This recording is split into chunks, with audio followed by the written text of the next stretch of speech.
Hello friends, welcome to Kavishki kitchen. இன்றைக்கி நம்ம வீடியோவில் என்ன பார்க்க போகிறோம் அப்படின்னா உலர் திராட்சை. அதாவது இப்போ வந்து சம்மர் சீசன். ஸோ இப்போ வந்து திராட்சை வந்து ரொம்பவே சீசனாக இருக்குது. எல்லா டைம்லையுமே திராட்சை வந்து விலை கம்மியாக தான் நமக்கு கிடைக்கும். ஸோ இருந்தாலும் ஒரு சில சீசனில் ரொம்பவே விலை கம்மியாக இருக்கும். ஸோ அந்த டைமில் நம்ம வாங்கி இது மாதிரி உலர் திராட்சை ரெடி பண்ணி வச்சிட்டோம் அப்படின்னா நம்ம வருஷம் ஃபுல்லாகவே யூஸ் பண்ணிகிட்டே இருக்கலாம். ஒரு 3 மாதம் வரைக்கும் இதை தாராளமாக பயன்படுத்தலாம். ஸோ இதை வந்து நம்ம வீட்டிலேயே ரொம்ப ஈஸியாக செஞ்சலாம். வெளியில் விற்கிறது வந்து கண்டிப்பாக கெமிக்கல் ஆட் பண்ணி தான் விற்பாங்க. ஸோ அது அவ்வளோவா ஹெல்த்துக்கு நல்லது இல்லை. ஸோ அதனால் நம்ம வீட்டிலே எப்படி செய்கிறது அப்படின்னு பார்க்கலாம். ஆல்ரெடி வந்து நான் பிளாக்கும் ஒயிட்டும் செஞ்சு பார்த்தேன், ரொம்பவே சூப்பராக வந்துச்சு.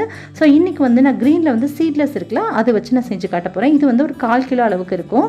இந்த திராட்சையில் பார்த்தீங்கன்னா மேலே ஒயிட்டாக இருக்கும். இதை வந்து தண்ணி ஊற்றி ஃபஸ்ட்டு கழுவிட்டு அதுக்கு மேலே வந்து கொஞ்சமாக உப்பு சேர்த்துட்டு ஒரு 5 நிமிஷம் போல் வெது வெதுப்பான தண்ணி சேர்த்து ஊற வச்சுக்கோங்க. அப்போது மேலே கெமிக்கலாக இருந்துச்சு அப்படின்னா நமக்கு கம்ப்ளீட்டாக போயிடும். இது மாதிரி ஒரு 5 நிமிஷம் கழிச்சு இதை வந்து நம்ம வெளியில் எடுத்துடலாம். தண்ணி வந்து ரொம்ப கொதிக்கலாம் கூடாது, சும்மா லைட்டாக வந்து சூடாக இருக்கணும், அவ்வளோதான், கை பொறுக்கிற சூடு.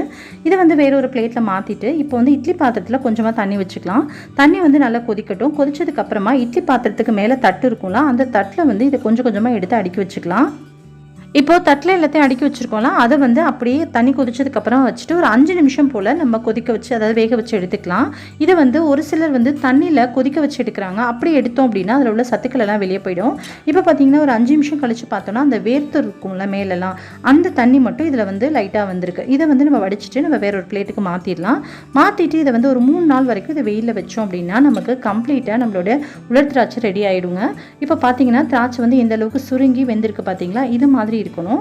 இதை வந்துட்டு ஒரு தட்டில் நல்லா ஒவ்வொன்றா நல்லா கேப் விட்டு நல்லா அடுக்கி வச்சுக்கோங்க. அடுக்கி வச்சதுக்கு அப்புறமா இதை வந்துட்டு வெயிலில் வச்சுக்கலாம். வெயிலில் வந்து 3 நாளைக்கு வைக்கணும். ஃபர்ஸ்ட் டே பாருங்கள் எப்படி இருக்குன்னு சொல்லிட்டு, அடுத்தடுத்த நாள் வந்து நல்லாவே சுருங்கிடும்.